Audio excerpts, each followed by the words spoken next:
Hey everyone, today I'm going to show you guys 3 styles using the hair elastic method. And I love these styles. They're so loose and big and puffy. And what's amazing about these styles, they actually last. So let's get into it. This is the elastic method. So we're going to go ahead and start off by using a rat tail comb. You want to make sure that you use that comb right between someone's eyes and the nose, and that will help you create a nice part in the middle.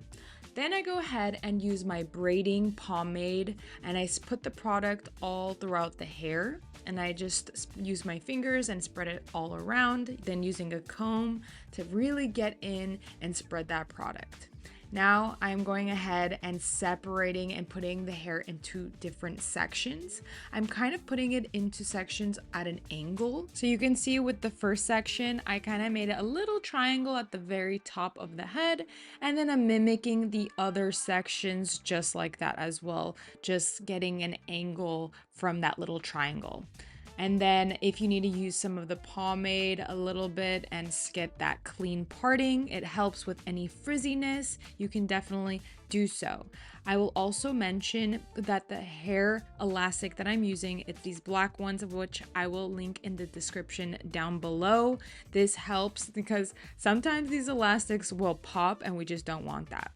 So as you're making these sections, I'm trying to make sure that they're super clean, and I'm using my comb to really get really nice clean partings. You can go over again and again to really get a nice straight line and get all that hair, use some of the product, and just make sure you're brushing at all angles that's going towards where you're gonna tie the elastic, just like so. And tie it that nice and firm. If you wanna put 2 elastics just in case to get a nice and more secured section, you can definitely do so. I will also mention when you're tying these elastics, make sure that you're tying them at an angle. So slowly and slowly, as I put more elastics and like creating more sections, you can see I'm kind of guiding those elastics in a certain way where it would mimic a nice part of the braids that's gonna fall in a downwards motion. I kind of want it to fall down at an angle. Just look at the position where I put the elastics. It's not like too much, too high. It's not too low. It's right in the middle, and it's kind of falling down, going closer and closer towards the ear. That's how I like to do it. You can make the braid kind of going at a more higher angle. And if you want to put those elastics like more towards the center of her head or more lower, it is all up to you. This is personally how I really like to make the braids falling at an angle. And you're probably wondering, why are we even putting these elastics on just like this? Think of this as the foundation of the style. This is gonna be nice and secure on someone's head. Okay, this isn't gonna go anywhere because these elastics are holding all of the hair in place. This is the key to making these styles stay, and it will last longer. If you don't have these elastics and you decide to just braid someone's hair and fluff it out, the style will not last that long. It's not secure on someone's head. Literally within a few days, if not like the next day, it's just not gonna last. So that's why it's amazing for these elastics to really get a good grip on all of that hair, and it's gonna stay in place. Especially when you're working with loose styles, you wanna have this really nice and secured on someone's head. And now I'm putting some hair pomade for the other side, distributing it really nicely.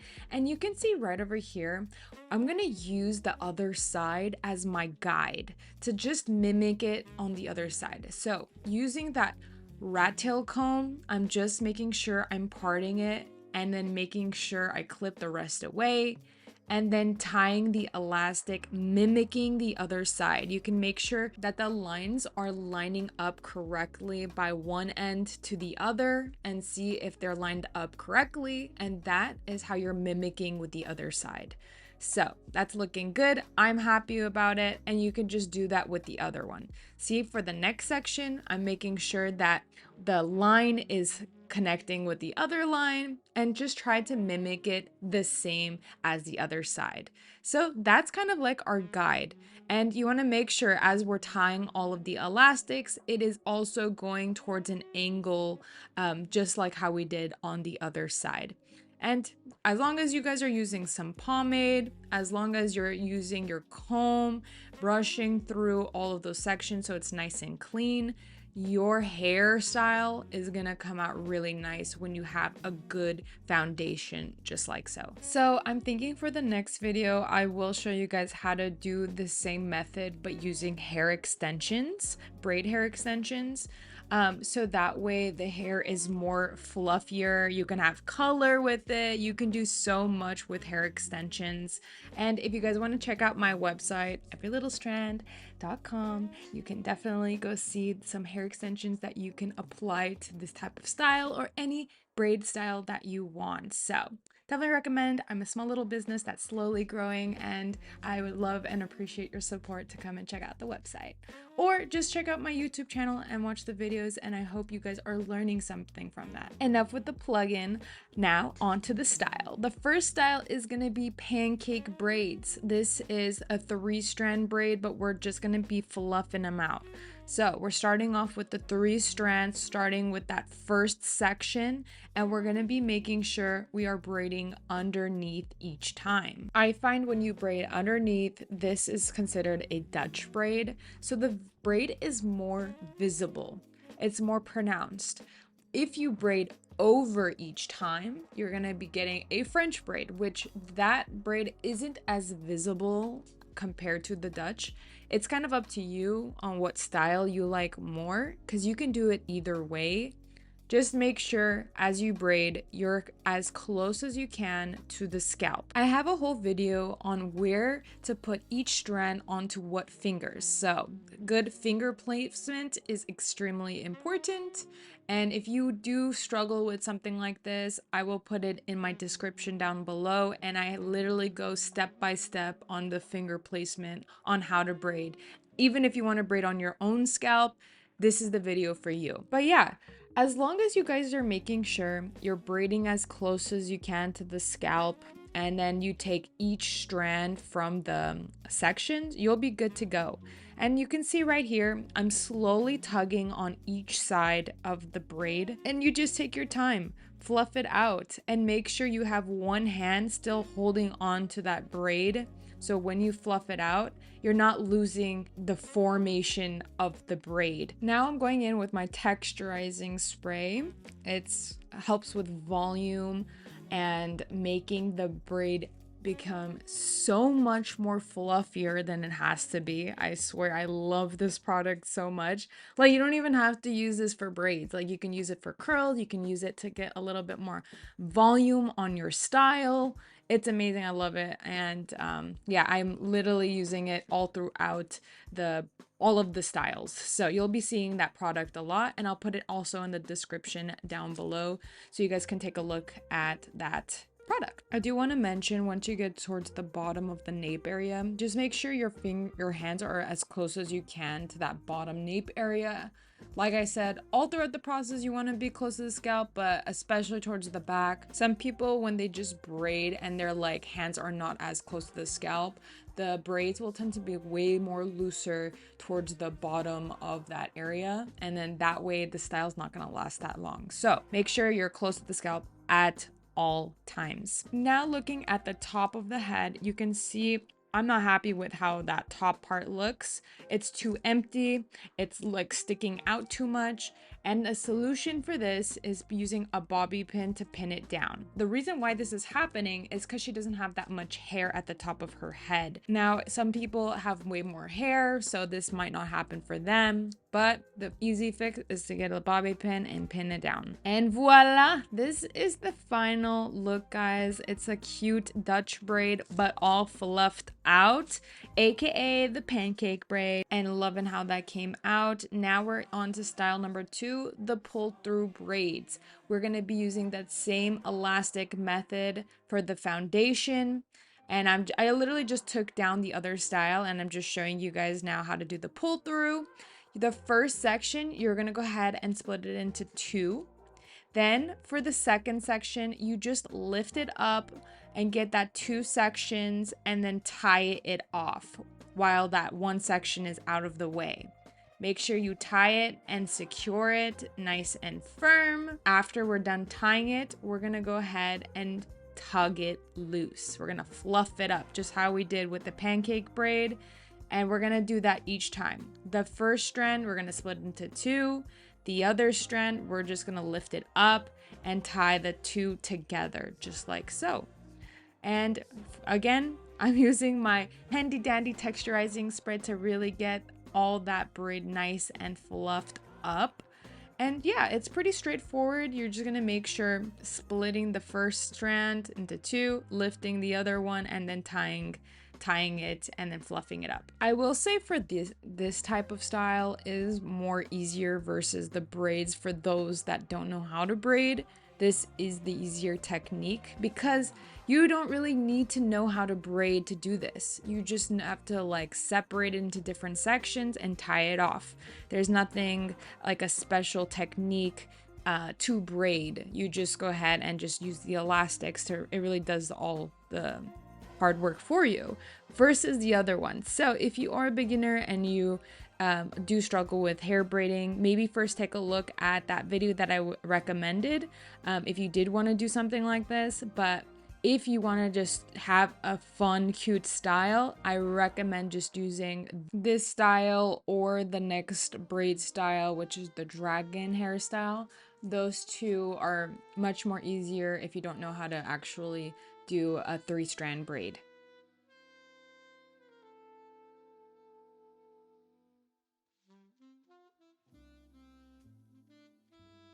Now that we're off the scalp, you want to just make sure that you're still being consistent, splitting it into the two sections, that first strand, then putting the other strand away and then tying it.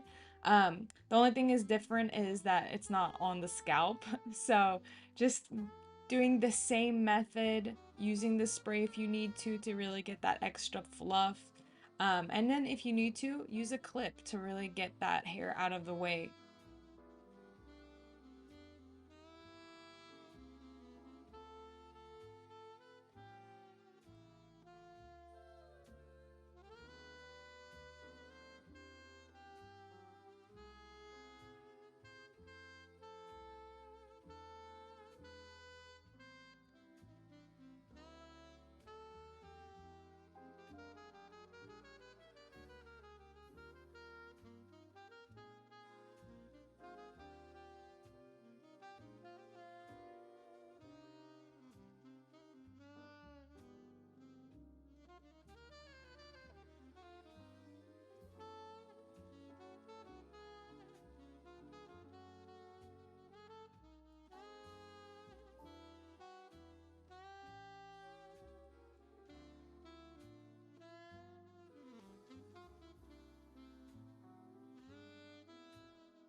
All right, now we are done with the pull through braid. It is looking super cute. I just love the shape of how this style is, and it's so fun. And like I said, they actually stay, which I absolutely love.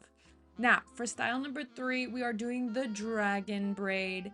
This is super similar to the pull through braid. Instead of separating into 2, we are going to be separating into 3, the first strand, okay? And in the second strand, we are separating it into 2.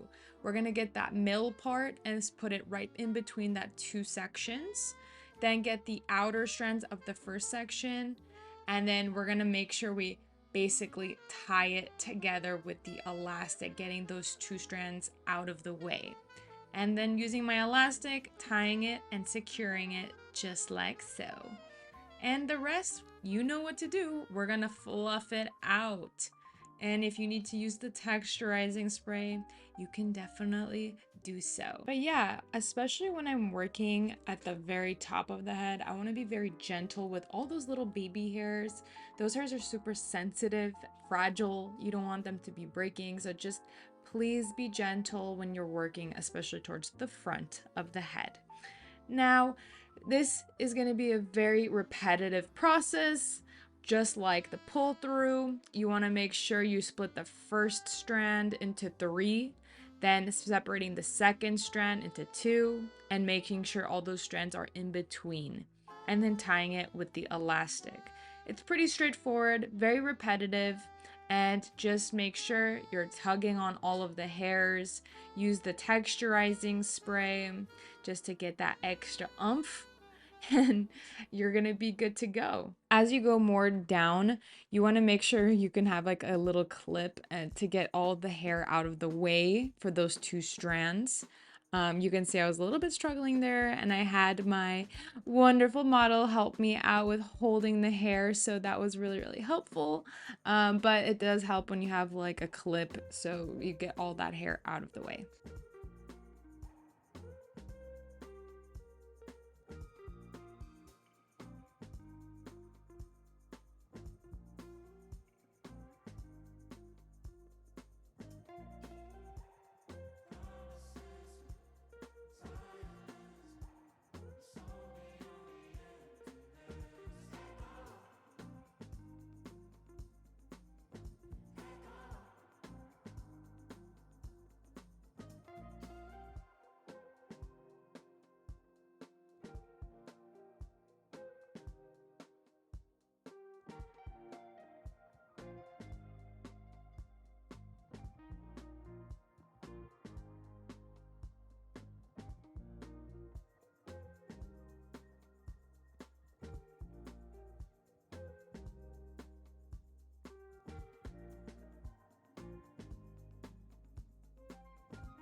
You guys, we are all done with the dragon braid. It looks amazing, and it is very similar to the pull through braid, just we're working with way more strands, but similar process. And the best part about all of these styles, we are all using that elastic method at the very beginning of the YouTube video. So I hope this was helpful. Please comment down below your thoughts on the video. If you would like to see other content from me, I would love to hear it. And please subscribe to this little channel that's growing. I hope you have a wonderful, blessed day. Bye, guys.